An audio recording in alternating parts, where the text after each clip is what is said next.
তুমি জানো যাকে তুমি কথা দিয়েছো তার স্বামীর প্রাণ ফিরিয়ে দেবে বলে সে আসলে কে?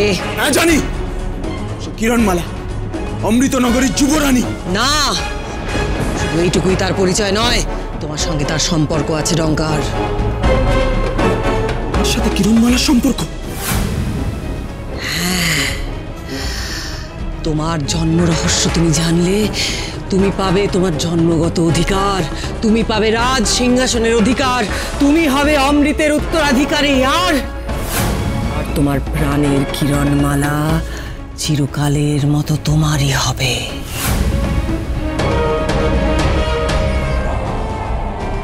কি আমার জন্ম রহস্য, যাতে করে কিরণমালা আমার হবে? জানাও আমাকে, জানাও কিভাবে আমি কিরণমালাকে পাবো। মহারানী, মহারানী, আপনি কুমার আর কিরণমালার নামে যে দুটি অখণ্ড প্রদীপ জ্বালিয়েছেন, সেই দ্বীপ দুটি একবার ঠিক জ্বলছে কিনা দেখে নেওয়া দরকার। হ্যাঁ মহর্ষি, আপনারা আসুন আমার সঙ্গে। দ্বীপ দুটি গুপ্ত কক্ষে রাখা রয়েছে, আপনারা আসুন আসুন।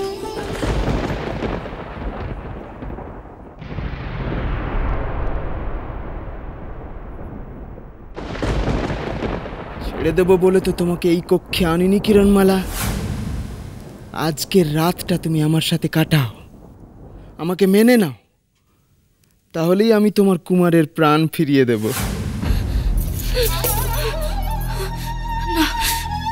না না না, কিছুতেই হতে পারে না, কিছুতেই হতে পারে না।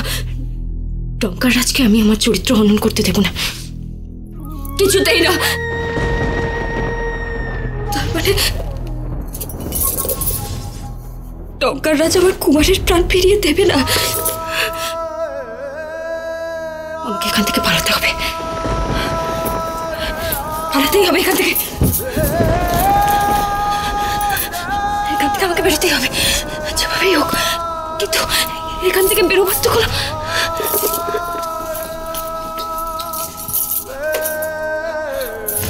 বেরোবার তো কোনো পথ নেই, সামনে তো প্রহরী রাজ। কি করবো আমি?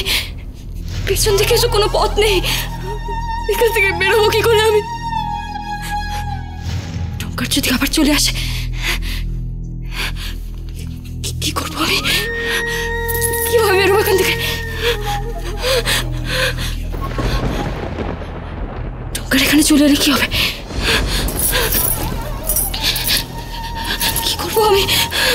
বেরোবো কি করে এখান থেকে আমি?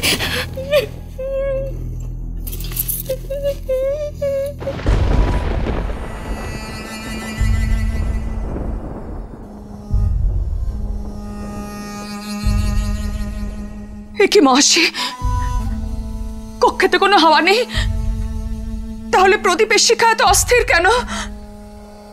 কেন নিভু নিভু হয়ে যাচ্ছে? মহারানী, আপনারা কুমারের জন্য শোকাহত। অমৃতনগরীর রাজকার্য এমনিতেই বিঘ্নিত হচ্ছে, প্রজারা এখন ভরত আর সুরসেনীর শাসন, কিন্তু আপনাদের না পেয়ে তারা অত্যন্ত চিন্তিত, ব্যাকুল। এর মধ্যে আবার যদি কুমার আর কিরণমালার জীবনে নতুন কোনো বিপদের সম্ভাবনা হয়, তবে তবে তা খুবই চিন্তার হবে। কিন্তু মহর্ষি, কুমারের দেহে তো প্রাণী নেই, তবে তার আবার বিপদ কিসের? আমি জানি না মহারাজ, কিন্তু আমার গণনা সেই বিপদের ইঙ্গিতই দিচ্ছে।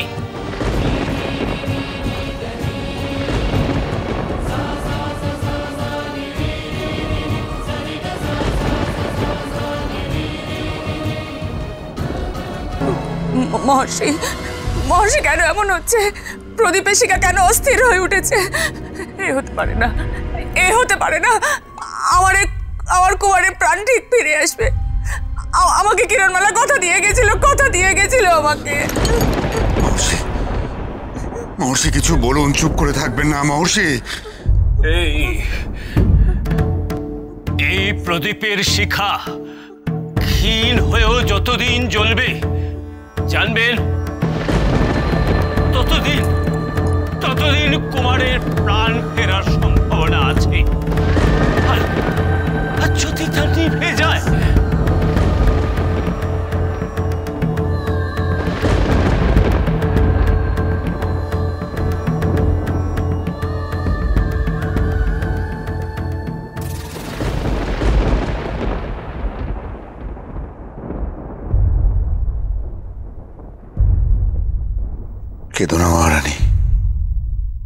বেদনা, আমাদের সন্তানের মঙ্গলের জন্য সংযত থাকতে হবে আমাদের। এই সময় চোখ থেকে জল ফেলার জন্য নয় মহারানী, নিজেকে সংযত করো।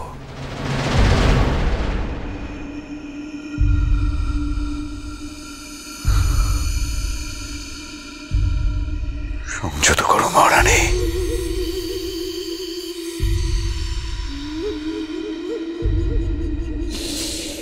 তোমার জন্মের পরই তোমার বাবা মা তোমাকে জলে ভাসিয়ে দিয়েছিল।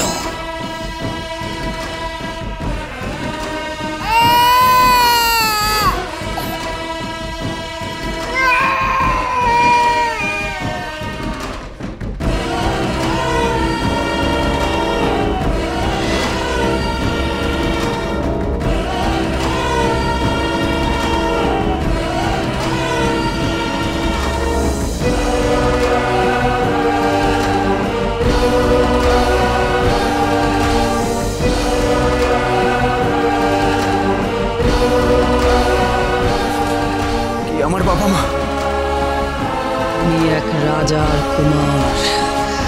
তোমার আসল পরিচয় পিশাচিনী গোপন রেখেছিল, কারণ সে তোমাকে ব্যবহার করতে চেয়েছিল। কি আমার পিতৃ পরিচয়? কোন রাজার কুমার আমি?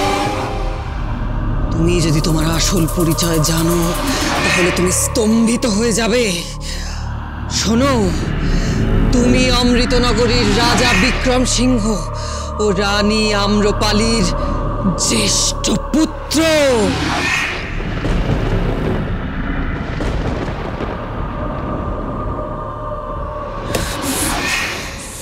কুমার তোমার ছোট ভাই ডঙ্কার। অমৃতনগরীর প্রকৃত যুবরাজ আসলে তুমি। অমৃতনগরীর সিংহাসনের অধিকারী আসলে তুমি। কিরণমালা তোমার ছোট ভাইয়ের স্ত্রী। তোমার বাবা মা তোমার জন্মের পর তোমাকে ছুঁড়ে ফেলে দিয়েছিল সমুদ্রের জলে, ত্যাগ করেছিল তোমায়।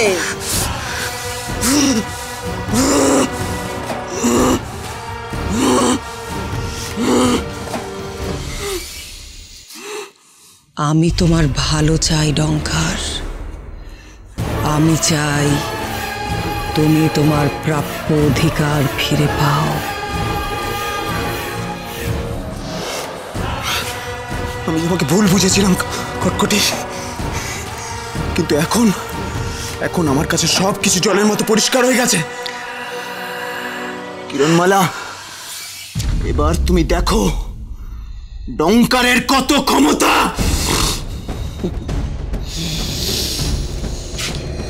এখন থেকে তাহলে তুমি আর আমি শত্রু নই ডঙ্কার। আমরা মিত্র।